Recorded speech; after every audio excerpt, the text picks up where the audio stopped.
Bonjour à toi, la vie qui palpite. Bonjour à vous, chers alchimistes. On se retrouve pour la suite des enseignements de Marie-Elia à propos des lettres hébraïques. On arrive avec la lettre Tet, qui se positionne donc en 9e, dans l'Aleph-Bet. Donc c'est une énergie qu'on rattachera de manière analogique à l'ermite dans les tarots de Marseille. Donc il y a cette dimension, souvent qui est associée aussi au signe de la Vierge et du Capricorne. Alors je vous lis. Une incroyable puissance, bien mal connue, dort dans les profondeurs de notre corps, à la base de la colonne vertébrale. Sans elle, nous ne pouvons véritablement être créateurs. Elle est l'origine des 2 serpents du caducée qui montent de chakra en chakra, et dont l'équilibre est primordial pour la santé. Ces manifestations touchent tous les domaines, et la grande lettre Tet préside à son action. Le chemin des lettres nous conduit à notre royauté. Dans ce sens, Tet nous aide à découvrir notre épée royale, Excalibur, et à la diriger vers le soleil, au service de l'unité et de l'amour. Tet nous invite à méditer sur la direction que nous choisissons de donner à notre énergie créatrice. Par exemple, vérifier que le projet concerné se place bien au service de l'âme de lumière et non de l'ego, et que ce dernier ne récupère pas pour lui ce qui ne regarde que l'âme. Tet peut indiquer également que d'anciens secrets peuvent aujourd'hui être découverts, ou bien qu'il est temps de révéler et partager des trésors cachés. À l'instar d'autres lettres, Tet nous convie à célébrer le lien d'amour qui nous unit à notre corps physique, à l'écouter et respecter ses véritables besoins. Tet nous aide à apaiser et orienter le feu de nos désirs et de nos pulsions. Elle démystifie et libère les fantômes qui rôdent dans notre inconscient. Elle éclaire et libère les frustrations, les regrets et les culpabilités anciennes. Alors quel puissant enseignement que celui de Tet. Donc si vous avez cette énergie dans l'expression de votre moi en cours, peut-être que c'est votre chemin de vie, peut-être que c'est une de vos 2 polarités, yin ou yang, donc polarité du masculin ou du féminin, tout dépend au niveau du calcul de votre date de naissance. Donc cette énergie-là, en effet, on nous dit qu'après avoir traversé maintes expériences, vous avez en effet cette capacité d'avoir de la sagesse et une forme de claire vision de ce qui vous est demandé. À la lumière de vos expériences et des compréhensions qui en ont découlé, vous avez pu changer votre stratégie plusieurs fois afin d'exprimer différemment des schémas d'action et réaction qui marchaient plus ou moins bien. Et donc du coup, à chaque fois de faire ces allers-retours entre votre grotte pour réfléchir à une nouvelle marche à suivre et le retour vers le monde extérieur et autrui, afin d'aller expérimenter cette nouvelle hypothèse de vivre. Donc c'est vrai que c'est quand même une énergie assez méditative et introspective, réflexive, qui vient questionner, remettre en question, remettre en perspective, revisiter.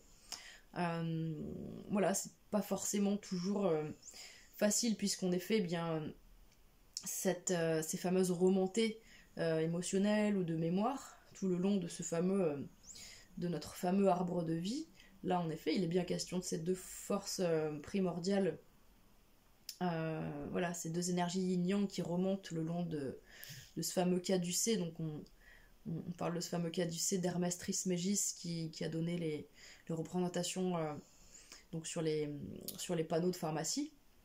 Ça représente nos 2 courants d'énergie en nous, le yin et le yang, qui doivent s'équilibrer et ensuite qui doivent remonter jusqu'à la tête pour pouvoir nous, entre guillemets, illuminer, nous donner la bonne marche à suivre. Donc on nous dit qu'en effet il y a des choses cachées qui peuvent remonter si vous méditez aussi, au cours de ce mois-ci ou au cours de votre vie, peut-être en permanence. Moi je sais que j'ai Tet, l'ermite, je l'ai dans ma polarité du féminin. Tout à l'heure on a vu Et, et donc je l'ai Et, la lettre d'avant, dans mon masculin. Et là j'ai ça dans mon féminin, et c'est vrai que ça a toujours été depuis mon enfance, des rêves mystiques par exemple. Peut-être que si vous êtes imprégné de cette énergie-là, vous êtes né un œuf, ou que la somme de votre jour et mois de naissance donne 9. Vous êtes quelqu'un de profondément mystique avec voilà, des visions, des sensations voilà, que vous ne pouvez pas vraiment expliquer, partager avec les autres, et qui sont voilà, votre propre profondeur, qui n'appartiennent qu'à vous. Et donc du coup, voilà, comment dire, c'est vraiment une énergie qui permet de venir vérifier en profondeur ce qui est juste ou pas. Et on est vraiment dans ces dimensions-là, mais pas de porter une action, mais plutôt d'être à l'écoute, de respecter ses besoins, de prendre le temps d'eux. Voilà, c'est quelque chose qui est à l'interne, c'est-à-dire qu'il y a vraiment quelque chose qui se passe à l'intérieur. Il faut laisser le laps de temps, vous savez, on parle de temps incompressible à la poursuite d'un processus, voilà, avec les différentes étapes qu'il contient. Il faut laisser le temps au temps. Donc pour vous, on a vraiment là dans cette dimension de prendre le temps et de possiblement et vraisemblablement s'isoler pour aller visiter, voyager, introspecter certaines parties de votre vie. Et puis, comme ils disent, voilà, de célébrer en fait le lien d'amour que vous avez vous pour vous-même, pour voilà, tout ce que vous avez vécu, pour voilà, vous remercier d'avoir traversé tout ça, d'avoir eu autant de courage, de force, de détermination, de douceur, de bienveillance malgré tout. Parce que le neuf, il n'est pas neuf pour rien, il a vécu tout un tas d'expériences terriblement douloureuses et vraiment horribles, qui auraient pu le tuer des dizaines de milliers de fois.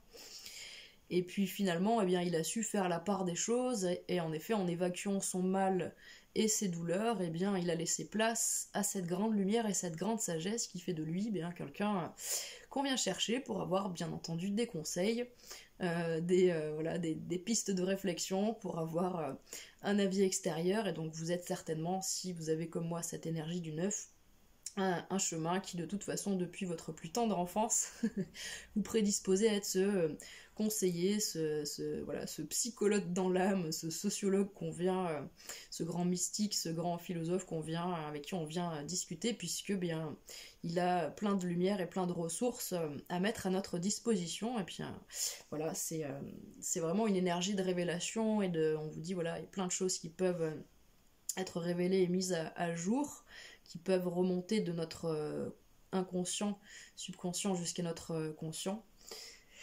Et donc du coup c'est vraiment très très intéressant voilà, d'aller s'imprégner de cette énergie, de cette lettre qui vraiment, je vous le répète, c'est ce qui est marqué, mais là mes yeux retombent sur cette phrase là: apaiser et orienter le feu de nos désirs et de nos pulsions. Et ces côtés, donc voilà, on disait tout à l'heure quelque chose de très mystique, et là on dit que justement cette énergie, elle démystifie et libère les fantômes qui rôdent dans notre inconscient, libère et éclaire les frustrations, les regrets et les culpabilités anciennes. Donc on voit bien qu'on est là pour vous dans ces énergies aussi, donc de purge, de purification, de prise de conscience sur certaines choses, certains schémas, certaines histoires dans votre famille, des choses qui ont pu se répéter, donc vos généalogies, et qui se sont vraiment cristallisées donc dans votre existence. Et donc voilà, qui sont en train d'être nettoyés, purifiés présentement. Donc c'est jamais un moment entre guillemets évident, mais c'est toujours des moments très très très importants. Et vous savez, c'est cette plongée dans l'ombre avant de pouvoir ressortir victorieux dans la lumière. Donc voilà, c'est un 9, c'est toujours la fin de quelque chose, en attendant le 1 du renouveau qui va suivre, hein. Donc voilà ce que je peux vous dire sur Tête. Je vous souhaite une bonne introspection, une bonne réflexion, et puis bien beaucoup de douceur, celle que vous êtes à même de pouvoir vous apporter, et que personne ne pourra vous apporter mieux que vous-même. Voilà, quoi qu'il en soit, je vous souhaite de prendre bien soin de vous, et je vous dis à très bientôt les alchimistes. Au revoir. Bonjour à toi, la vie qui palpite, et bonjour à vous, chers alchimistes. Donc on poursuit avec la lettre Yod. Donc elle est la 10e dans l'Aleph-Bet. Donc sa valeur c'est bien 10.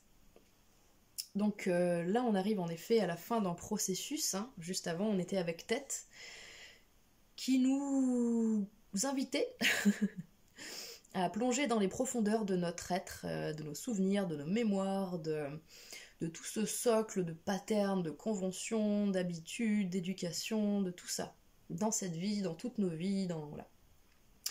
Et donc du coup, après avoir traversé tout ça, eh bien, des révélations, des prises de conscience, voilà, des dons, des lumières hein, qui viennent justement récompenser tout ce chemin et cette traversée du désert intérieur, parce que c'est bien ça dont il est question avec ce 9. Et ce fameux retour à l'unité. Donc ici, avec le iode, retour à l'unité, on est bien avec un 1, puisque donc c'est la position numéro 10 pour cette lettre, 1 plus 0, ça nous fait bien 1. C'est comme un Aleph, mais c'est la dimension supérieure du Aleph. Je sais plus qui avait dit cette phrase qui disait qu'en effet, avec un événement, dans la matière, on peut décortiquer plusieurs degrés de lecture de cet événement. Et bien c'est comme si de Aleph jusqu'à Tête, la 9e lettre, on est dans une première lecture des choses, une lecture plutôt matérialiste et basée sur l'observation de nos 5 sens physiques dans la matière. Et à partir de Yod, et jusqu'à la 19e, du coup, Kof, on va retourner, pas Kof, jusqu'à Tzadé, la 18e, ça fait 1 plus 8, ça fait 9. Ça nous fera une deuxième lecture, une deuxième strate, d'accord ? Donc beaucoup plus spirituelle, beaucoup plus, voilà, qui concerne des dimensions un peu plus, qui vibrent un peu plus haut, donc qui sont moins rattachées à des dimensions physiques de nos vies, mais à des ressentis profonds et puissants. Puisque là, en effet, avec ce fameux iode qui nous parle d'un renouvellement et d'un 1, d'un nouveau départ, on est sur une dimension beaucoup plus divine, entre guillemets, ramenée à la matière. C'est-à-dire qu'avec Aleph, on est conscient qu'on est ce bœuf cornu qui, s'il a les antennes bien affûtées, reçoit cette information et comme une petite voiture téléguidée avance, et avance en suivant ce qu'il pense être bon pour lui. Là, avec ce fameux iode, on a cette dimension que, entre guillemets, le personnage qu'on joue dans cette matrice prend conscience que justement il n'est qu'un personnage et qu'il y a quelque chose de beaucoup plus grand qui est sous-jacent et qui émane de lui et qui rayonne de toute entreprise, donc dans le verbe entreprendre, de tout ce qu'il entreprendra, qui le dépasse et qui est totalement divine et totalement spirituelle et totalement collective et universelle. Et donc du coup, en effet, c'est ça, là déjà on touche quelque chose de beaucoup plus conscient, de beaucoup plus lumineux, de beaucoup plus universel qu'une simple existence dans la matière telle qu'on nous a enseigné depuis qu'on est petit et formaté à ça, depuis notre plus tendre enfance et nos 3 ans et demi, voilà, jusqu'à un âge pour certains d'entre vous, d'entre nous, qui a été assez avancé, d'autres non. Quoi qu'il en soit, on vit entouré de personnes qui, à 80 voire 85% si ce n'est plus, vivent seulement les 9 premiers arcanes majeurs en répétant inlassablement ce fameux chemin du 1, Aleph, jusqu'au 9, l'ermite. Et ensuite, pour les quelques personnes qui sont autour de vous, certainement les 10-15 personnes qui sont autour de vous et qui sont dans une dimension beaucoup plus spirituelle de leur approche de leur existence sur Terre et de qu'est-ce qu'ils ont entre guillemets envie de faire et pour mission de faire, si ça leur parle vraiment, et bien du coup on est dans une approche déjà, un degré de lecture qui vous correspondra un petit peu plus au niveau des archétypes et des arcanes. Et peut-être qu'en effet, c'est à partir de là des arcanes que vous-même vous allez retrouver dans vos polarités, dans vos dates de naissance, soit le chiffre de votre jour de naissance, soit la somme des chiffres de votre jour et mois de naissance, soit votre chemin de vie, soit voilà, l'énergie en cours de votre mois. Donc, l'intro était un peu longue pour cette lettre, mais ça me paraissait important de poser ça. Maintenant, je vais vous lire ce qui est inscrit et les enseignements de Marie-Elia. La force de vie est partout, circulant dans les univers, remplissant chaque chose. Il ne tient qu'à nous de l'accueillir, sans chercher à la retenir, simplement la laisser couler et animer nos jours. Yod est la signature de Dieu dans la création. Elle est l'étincelle de lumière, la marque inscrite par la main du Créateur dans chaque atome, chaque molécule, chaque cellule vivante. Elle le représente, lui, le Père divin. C'est la plus petite des lettres, le point qui contient tout, qui ne peut se définir, et sa puissance est sans limite. Elle est l'initiale du nom sacré en 4 lettres, Yod-E, Vav-E, et donc aussi de Yeshua, Jésus, si l'on ajoute un shin au centre de ce nom. Elle commence également le nom de Jérusalem, la ville sainte archétypale, et l'on sait aujourd'hui La nouvelle Jérusalem, plan vibratoire de lumière et de splendeur, vient s'unir à la terre, au corps physique. Yod est la promesse de cet accomplissement. Elle vient nous encourager et nous invite à être attentifs. La graine a pris racine et l'arbre est en train de se déployer. Même si le chemin n'est pas terminé, la grâce vient à notre rencontre et nous pouvons déjà pressentir la grandeur du corps de lumière. Elle est un signe favorable pour toute activité créatrice, pour incarner et concrétiser une pensée divine. Nous pouvons prononcer à voix haute le nom de la lettre en la visualisant juste au-dessus de la tête. Elle vient alors féconder notre être. Alors moi, ça me fait toujours tilter parce que quand je lis cette dernière phrase, donc je crois que c'est la première fois qu'ils proposent de faire vibrer et de chanter une lettre. Et donc ce qui est marrant, c'est qu'ils disent, vous pouvez la visualiser juste au-dessus de la tête. La lettre qu'on vient de faire juste avant, c'est tête. Et elle parle de cette énergie qui remonte en nous, de la base de la colonne vertébrale jusqu'à la tête. Alors c'est rigolo, hein, ces fameuses petites, comme on dit, coïncidences, n'est-ce pas? On aime beaucoup. Donc vous voyez comme en effet, il y a vraiment cette dimension d'être touché par le doigt divin, hein, la grâce divine, parce que du coup ce fameux Yod, son image, sa symbolique, c'est vraiment le doigt divin. C'est-à-dire que voilà, c'est vraiment cet esprit divin et universel qui nous pousse et qui nous met à contribution dans nos créations, dans la manière dont on porte l'abondance et la création, la créativité autour de nous. Donc c'est vrai qu'il y a pas mal de choses assez, assez christiques, assez mystiques qui sont, dont il est fait état là dans cette lettre.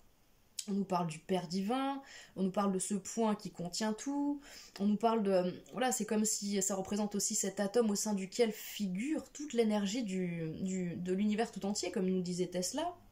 Donc on voit bien que ce potentiel, en effet, il est complètement ouvert, il est complètement...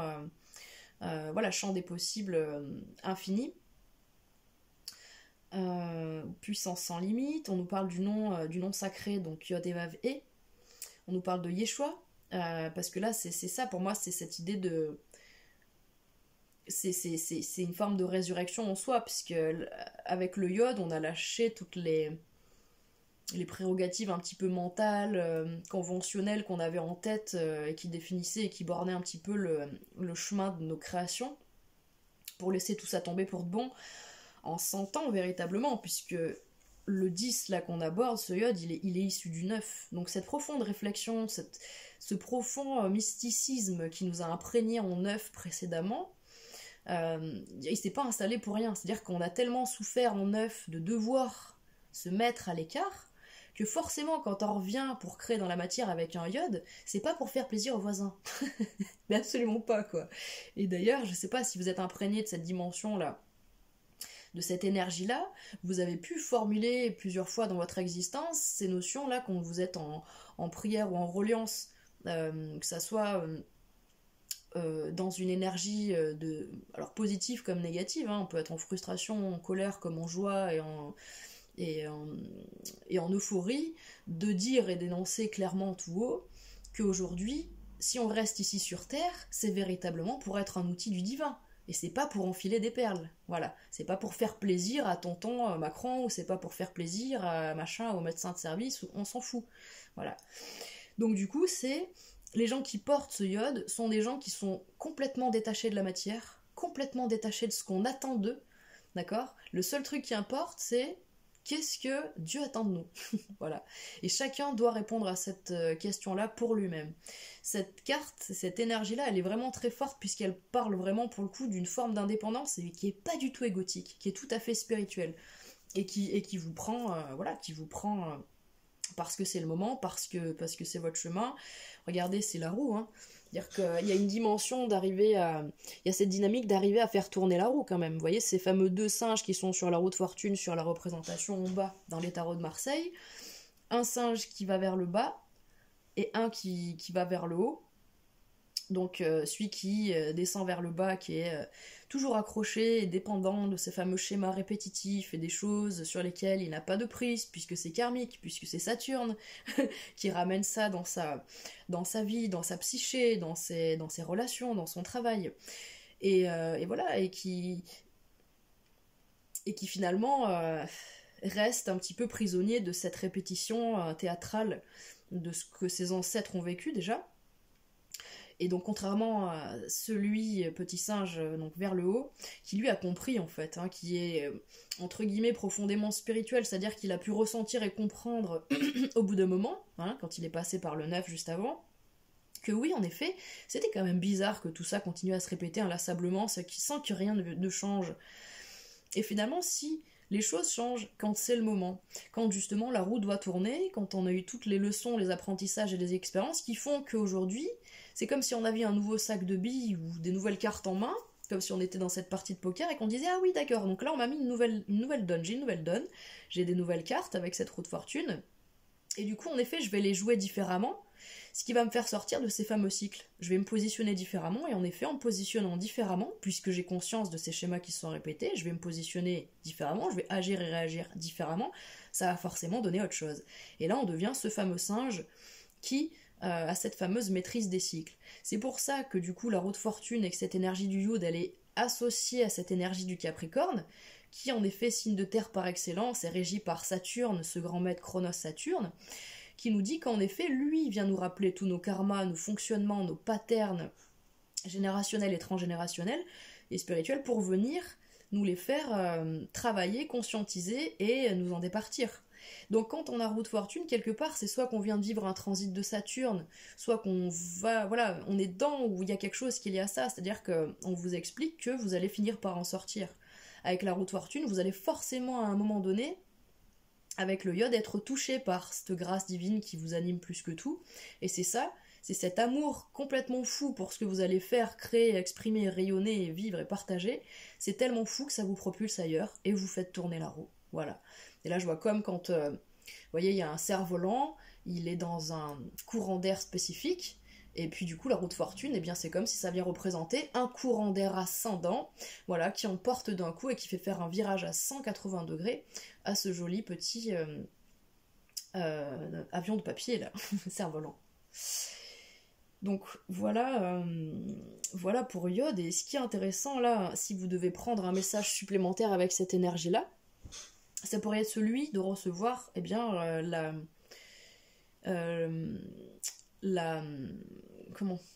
la pertinence de vos actions jusque-là, en vous disant, regardez, comme je vous l'ai lu tout à l'heure, la graine a pris racine.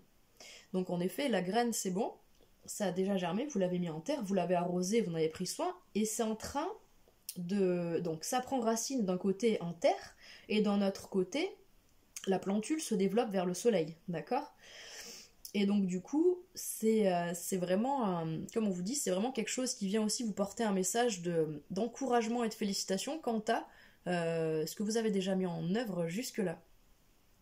Donc c'est vraiment très chouette, et on vous dit voilà que c'est un signe favorable et de très bon augure pour toute activité créatrice et pour incarner et concrétiser une pensée divine.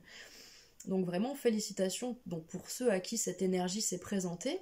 Vous arrivez vraiment à un stade de votre existence et une étape assez cruciale où en effet vous êtes vraiment en mesure maintenant d'être vraiment le entre guillemets le chef, le décideur et le seul manager de votre vie. Voilà, vous êtes imprégné de Dieu suffisamment pour que vous ayez entre guillemets ce fameux champ libre. Donc c'est vraiment splendide. Voilà ce que j'avais envie de partager avec vous à propos de Yod. Donc je vous souhaite un très bon Yod et je vous félicite encore, vous êtes de splendides alchimistes et je vous dis de prendre bien soin de vous et je vous dis à très bientôt pour la suite. Au revoir.